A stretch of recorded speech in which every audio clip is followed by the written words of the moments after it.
আসসালামু আলাইকুম এভরিওয়ান। আশা করি আরিচায় আসবো আর এখানকার বিখ্যাত খাবারের স্বাদ নেব না, তা কি হয়?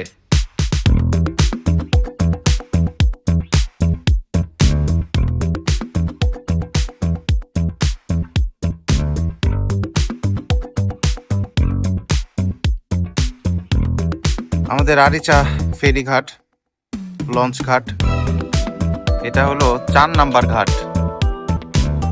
এখান থেকে কাজীর হাট পর্যন্ত যায় লঞ্চ। এই লঞ্চগুলো এখান থেকে চলে যায় কিন্তু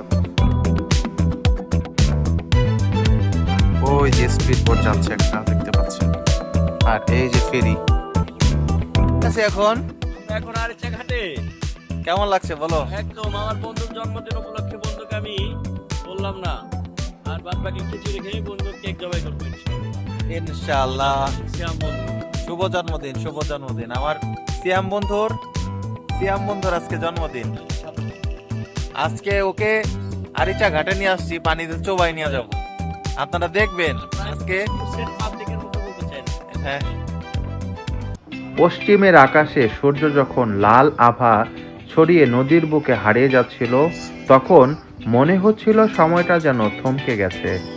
নদীর স্নিগ্ধ বাতাস, পানির কলকল শব্দ আর গোধূলি বেলার এই মায়াবী আলো, সব মিলিয়ে পরিবেশটা ছিল সেফ জাদুকরী।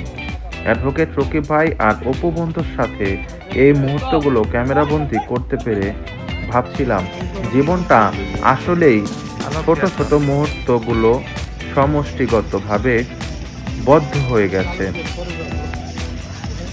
শীতের আমেজ আর নদীর পার, এর সাথে যদি থাকে গরম গরম খিচুড়ি আর হাঁসের মাংস, তাহলে আর কি চাই? ফারুকের এই আয়োজনটা ছিল এক কথায় অমৃত। গরম খিচুড়ির ধোয়া আর হাঁসের মাংসের ঝোল ভুনা, স্বাদটা জিভে লেগে থাকার মতো। আমরা সবাই মিলে বসে একসাথে খাবার উপভোগ করেছিলাম।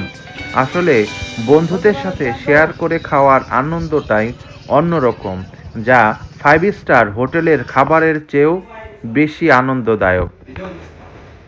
হ্যাঁ,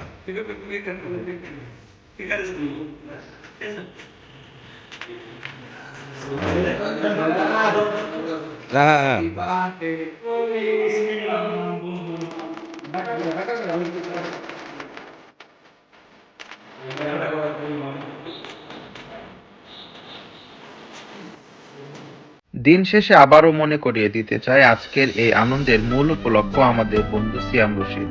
সিয়াম, তোমার জন্য অনেক অনেক ভালোবাসা আর দোয়া। আল্লাহ তোমাকে নেক হায়াত দান করুক এবং এভাবে আমাদের বন্ধুত্ব অটুট রাখুক। মানিকগঞ্জ থেকে আরিচার এই ছোট্ট ট্রিপ সফরটি আমাদের স্মৃতির পাতায় উজ্জ্বল হয়ে থাকবে। ভিডিওটি দেখার জন্য সবাইকে ধন্যবাদ।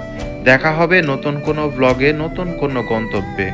সে পর্যন্ত সকলে ভালো থাকুন, সুস্থ থাকুন। আল্লাহ হাফেজ।